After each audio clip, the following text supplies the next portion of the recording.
वेगवेगळ्या प्रांत इकडे सगळ्यांना बसून तिथं लोणावळ्याला बसवलं की नाही तुम्ही सगळे स्टार प्रचारक आहात आमचे आणि तुम्ही हा प्रोडक्ट लोकांपर्यंत पोहोचवायचा.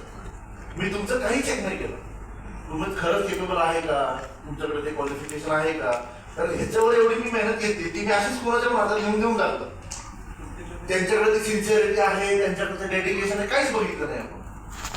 एक कंपनीमध्ये बेसिक सेल्सला इंटरव्ह्यूला काही 10 प्रश्न तर विचारत असतील, आपण विचारतोय का ते? मग का दिलं मी तुमच्या हातामध्ये?